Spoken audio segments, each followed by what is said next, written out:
কেন আল্লাহ এত সূরা থাকতে 114টা সূরা থাকতে আর রহমানকে কোরআনের নববধূ বললেন? এর কারণ নববধূ যেমনি বাসর রাতে হাতে পায়ে আলতা মেখে বেনারসি শাড়ি পরে জুয়েলারি অর্নামেন্টস পরে পার্লারিং করে মেকআপ করে হাজবেন্ডের জন্য নিজেকে উজাড় করে সাজায়, ঠিক তেমনি আল্লাহ তাআলা এই দুনিয়াতে আমাদেরকে কি নেয়ামত দিয়েছেন আর আখিরাতে কি কি নেয়ামত দিবেন এই বর্ণনা দিয়ে এই সূরাটাকে আল্লাহ উজাড় করে সাজিয়ে দিয়েছেন।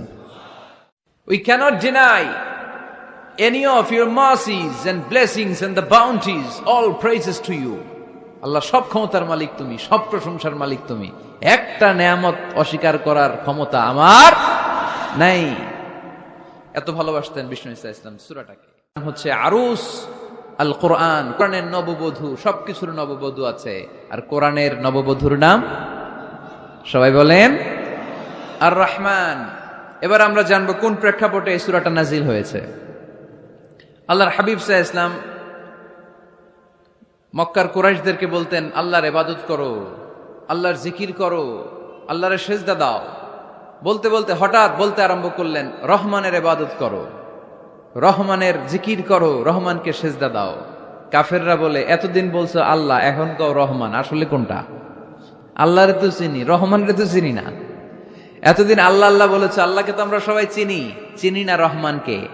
ওয়াইযা কিলা লাহুম উসজুদু লিররহমানি ক্বালু ওয়া মার রহমান। বিশ্বনবী যখন মক্কার জমিনে কাফেরদেরকে বলল, তোমরা রহমানের পায়ে সেজদায় লুটিয়ে পড়ো, কাফের মুশরিকরা বলতে আরম্ভ করলো, রহমানকে, রহমান রে চিনি না, রহমান রে জানি না। আল্লাহ রে চিনি, রহমানকে, আল্লাহকে রহমান রে চিনোস না? না, তাহলে চিনাই দেই দাঁড়া। তখন চিনানোর জন্য আল্লাহ সূরাটা নাজিল করলেন। সূরার নাম সূরা আর রহমান। আল্লাহ নাজিল করলেন, আর রহমান আল্লামাল কুরআন খালাকাল ইনসান আল্লামাহুল বায়ান। দয়াময় রহমান শেখালেন কোরআন, বানালেন ইনসান, শেখালেন বায়ান। দয়াময় রহমান শেখালেন কোরআন, বানালেন ইনসান, শেখালেন বায়ান। দয়াময় রহমান শেখালেন কোরআন, বানালেন ইনসান, শেখালেন বায়ান। দয়াময় রহমান শেখালেন কোরআন, বানালেন ইনসান, শেখালেন বায়ান। আল্লাহু আকবার। আল্লাহ বলে, রহমান রে চিনো না, রহমান রে তোমরা জানো না। ও মক্কার কাফিরেরা, কুরাইশেরা, রহমান কি তোমরা জানতে চাও? তোমাদের জ্ঞাতার্থে রহমান নামে একটা সূরাই কোরআনে আমি নাজিল করে দিলাম। কাফিরদেরকে চিনানোর জন্য আল্লাহ নাজিল করলেন আর রহমান। আমার পরিচয় শুনো, পুরো সূরাটা আল্লাহর পরিচয়, কি করেছেন তিনি, কি নিয়ামত দিয়েছেন। আমার নাম আর রহমান, আল্লামাল কোরআন। শুধু আমি রহমান নই, আমি কোরআন শিখিয়েছি। কোরআন শিখায় কে? শুধু কোরআন শিখিয়ে বসে থাকি নাই। খালাকাল ইনসান, আমি মানুষ বানিয়েছি। মানুষ বানিয়েছে কে?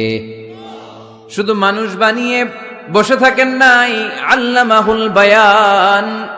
মানুষকে আমি বায়ান শিখিয়েছি, বর্ণনা করার যোগ্যতা দিয়েছি। মানুষের মুখে মুখে আমি ভাষা দিয়েছি। এই যে নানান ভাষায় গোটা বিশ্বের মানুষ কথা বলে, ভাষাগুলোর মালিক কে? ওয়াইদা কিলা লাহুম উসজুদু লিররহমান ক্বালু ওয়া মার রহমান। আল্লাহর হাবিব যখন বললেন, এই কাফিরেরা, রহমান রে সেজদা দাও, ওদের প্রশ্ন, রহমান কে? রহমান রে চিনি না, জানি না।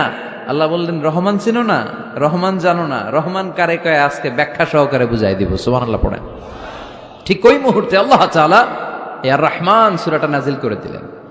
একটা দুর্বল বর্ণনায় পাওয়া যায়, কিয়ামতের ময়দানে আল্লাহ তাআলা জান্নাতীদেরকে এই সূরা আর রহমান নিজেই তেলাওয়াত করে শোনাবেন। আমরা আল্লাহর তেলাওয়াত শুনতে চাই কি চাই না? চাই কি চাই না? আল্লাহ যেমন সুন্দর, আল্লাহর তেলাওয়াত, আল্লাহর কথা যেমন সুন্দর, আল্লাহর তেলাওয়াত সুন্দর। আল্লাহ নিজের পরিচয় দিলেন, আর রহমান, আমি হলাম দয়ার সাগর। রহমান মানি দয়ালু, করুণাময়। রহমান মানি the most merciful, the most gracious. তার চেয়ে দয়ালু কেউ নাই। আল্লাহর শুধু আছে দয়া মায়া। ওয়াসিআত রাহমাতি কুল্লা শাই। আল্লাহ বলে, আমার রহমত সব জায়গায় আছে। আছে না নাই? বেঁচে আছি কার দয়ায়? আল্লাহর দয়া ছাড়া আকাশ থেকে এক ফোঁটা বৃষ্টি ঝরে না। আমার আল্লাহর দয়া ছাড়া গাছের একটা পাতা ঝরে না। আমার আল্লাহর দয়া ছাড়া এক ফোঁটা শ্বাস নিঃশ্বাস কেউ নেয়ার ক্ষমতা রাখে। এজন্য আল্লাহ বললেন, আমি দয়ালু, আমি দয়ার সাগর, আমি মায়ার সাগর, আমার চাইতে বেশি দয়ালু কেউ হতে পারে না। আরশের মধ্যে আল্লাহ লিখে রেখেছেন, সাবাকাত রাহমাতি গাদাবি, আমার রাগ আছে আবার আমার দয়াও আছে, কিন্তু আমি আল্লাহর রাগের চেয়ে দয়া বেশি।